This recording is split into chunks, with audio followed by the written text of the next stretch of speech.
Hello everyone and welcome back to our 16th session of idioms and phrases, right? Yes. Part 1 to 15 आ चुके हैं. Description में link दी हुई है, आप लोग सब रेफर कर सकते हो. जिन्होंने भी कोई भी पार्ट मिस आउट किया है तो एक बार लिंक देख लीजिएगा डिस्क्रिप्शन से और आप उस सेशन को अटेंड कर सकते हो. आपको आपके कॉम्पिटिटिव एग्जाम्स के लिए, वोकैबुलरी बिल्डिंग के लिए, हर एक चीज के लिए, इम्प्रूवमेंट के लिए ये सारे सेशंस काफी हेल्पफुल रहेंगे. तो शुरू करते हैं आज का सेशन. आज जो सबसे फर्स्ट हमने लिया है वो है eat one's words. Eat one's words का मीनिंग होता है take the statement back. Take the statement back, उसका मीनिंग क्या हुआ? शब्द वापस लेना.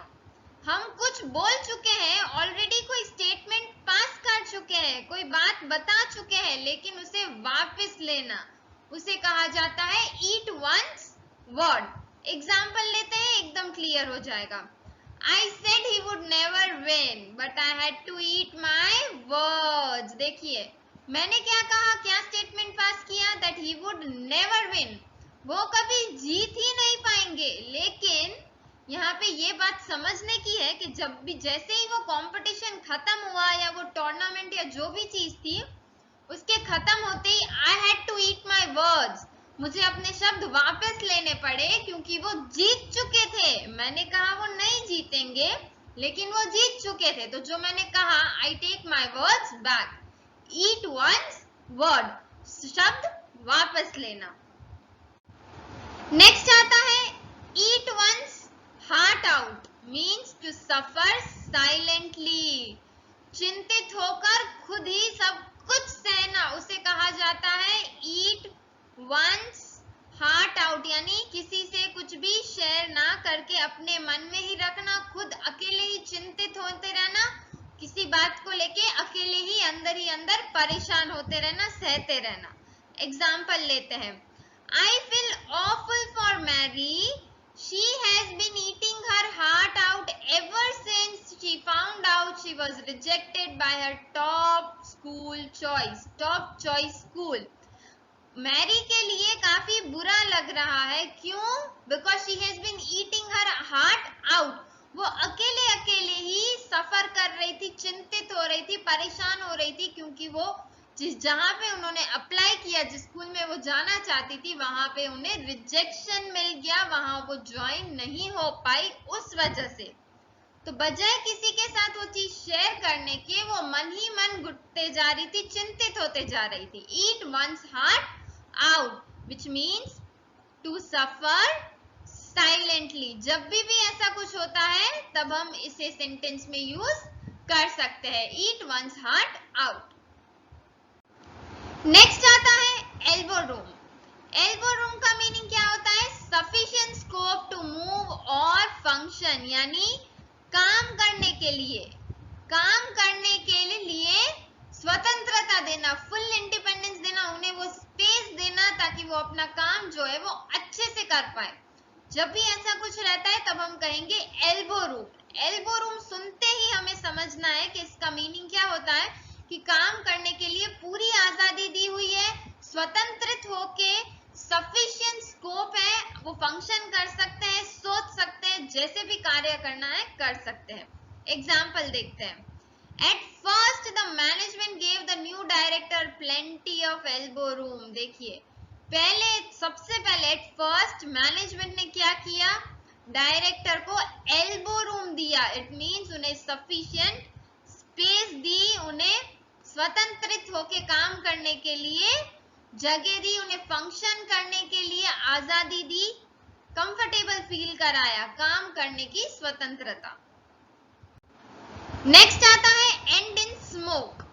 एंड इन स्मोक का मीनिंग होता है कम टू नथिंग. ऐसा कुछ जिसका कोई भी परिणाम नहीं निकलता है. कम टू नथिंग, सब कुछ करने के बावजूद भी क्या हुआ? कुछ भी नहीं, कोई नतीजा नहीं निकला. एग्जाम्पल लेते हैं. The cricket match between India and Australia ended in smoke due to rain. देखिए बेस्ट एग्जाम्पल है. इंडिया और ऑस्ट्रेलिया की मैच चल रही थी, इंडिया वर्सेस ऑस्ट्रेलिया, लेकिन क्या बारिश आ गई तो परिणाम तो कुछ भी नहीं आया, कोई परिणाम नहीं निकला, come to nothing, and in smoke. Next आता है escape one's lips. Escape one's lips का मीनिंग होता है स्पीक अनइंटेंशनली और अनएक्सपेक्टेडली। जब भी हम कुछ बोल जाते हैं, सडनली कुछ बोल जाना या फिर मन में नहीं है, सोच समझ के नहीं, लेकिन सडनली बोल जाना, तो एस्केप वंस लिप्स। एग्जांपल लेते हैं, when the scolding it means very hot या फिर steam भी कह सकते हैं, water से related है। when the scalding fragrant water splashed generously on my bare flesh, grateful moans escaped from my lips। देखिए क्या कहा जा रहा है, वो कहीं खड़े थे, जैसे ही पानी उनके पैरों पे टच हुआ, वो स्टीमी वाटर, हॉट वाटर, तो सडनली उनके मुंह से कुछ निकल गया, सडनली, अनइंटेंशनली, अनएक्सपेक्टेडली वो कुछ बोल पड़े। Escape one's lips. नेक्स्ट आता है एज आउट। एज आउट का मीनिंग होता है सरपास और defeat by a small margin. धीरे से हटा देना भी कह सकते हैं, या फिर बिल्कुल ही कम अंतर से किसी चीज को पाना, हारना, कुछ भी कह सकते हैं। डिफीट बाय स्मॉल मार्जिन, थोड़े से अंतर से। एग्जाम्पल लेते हैं, The newcomer managed to edge out the reigning champion by just few technical points at the end of boxing match। देखिए, बॉक्सिंग मैच में न्यूकमर एकदम थोड़े से अंतर से जीते एक्सपीरियंस्ड बॉक्सर से।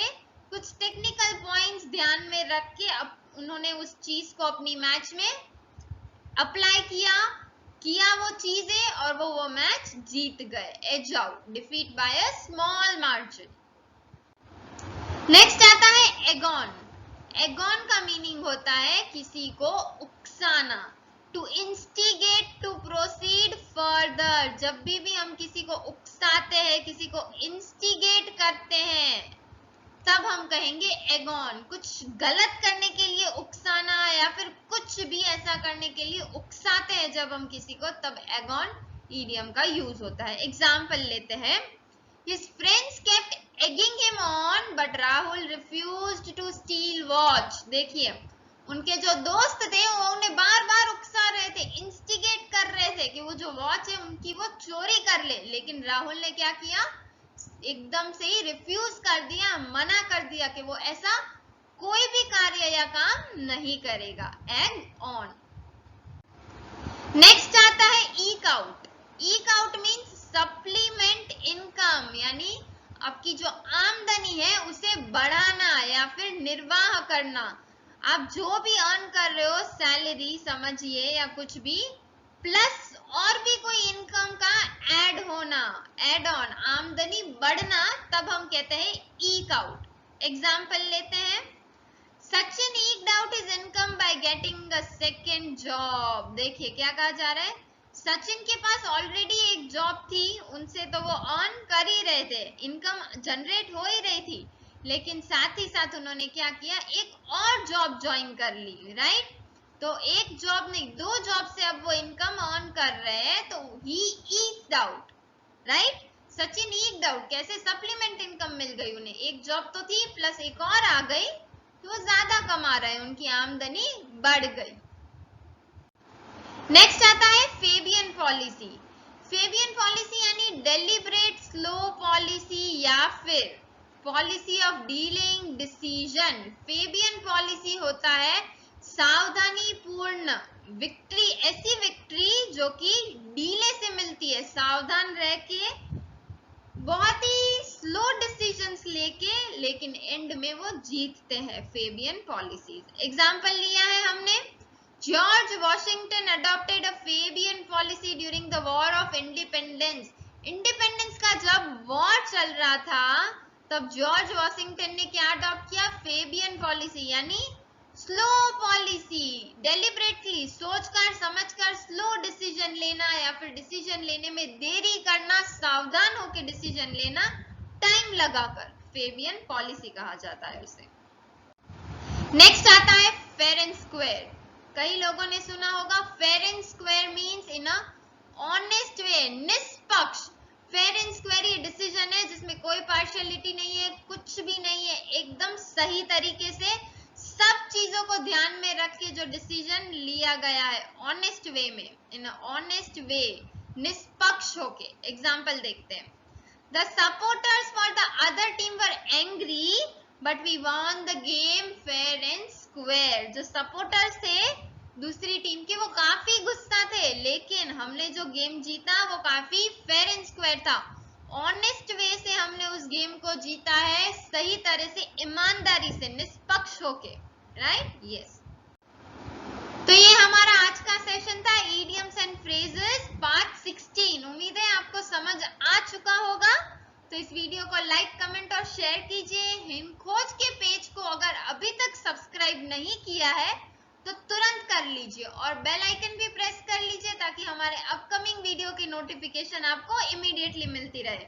तो अब हम फिर मिलेंगे नए वीडियो में नए सेशन के साथ। धन्यवाद।